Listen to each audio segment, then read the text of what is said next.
Jeg har fundet dem! Godt gået, Annie! Ja, min uro! Men hov, rumskib mangler jo. Kan vide, hvor han blev af? Måske er han fløjet et andet sted hen. Jeg har en idé. Kom lige med.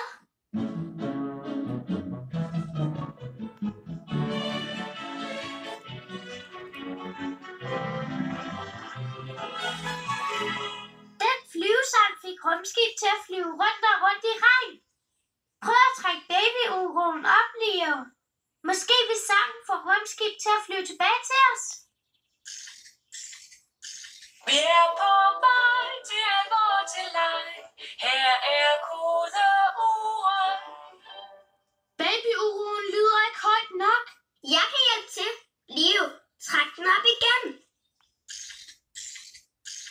Vi er på vej til alvor til leg. Her er kodeordet. Rumskib! Hey, det var flot sunget, Annie. Jeg elsker at synge. Kom så! Vi hjælper Annie med at kalde på rumskib. Når vi siger rumskib, skal du også sige rumskib. Okay? Det prøver vi.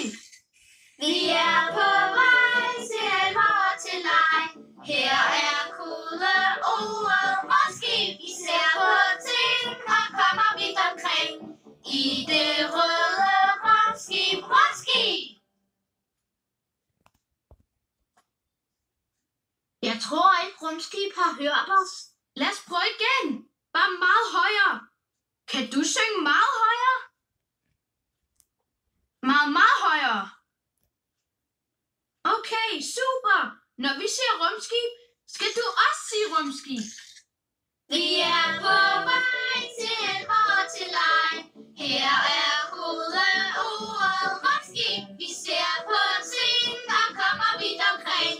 I det røde rumskib, rumskib. Jeg kan høre ham. Kan du se rumskib? Hvor? Rumskib! Han er kommet tilbage. Det har han jo. Det er da helt utroligt. Wow. Hej rumskib. Det er mig, Leo.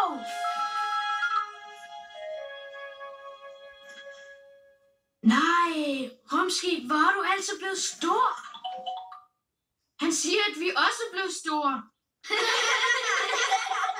La la la la la la. Nu kom rumskib hjem. Tak skal du have, fordi du hjalp mig med at kalde på rumskib. Det virkede. Venner, vi har altså et stort problem. Rumskib er blevet alt for stort til at bo på livsværelset. Ja, du har ret. Vi mangler et sted, hvor rumskib kan bo. Vi må have et rumskibhus. Hvor tror du, vi kan finde et hus, der er stort nok til rumskib?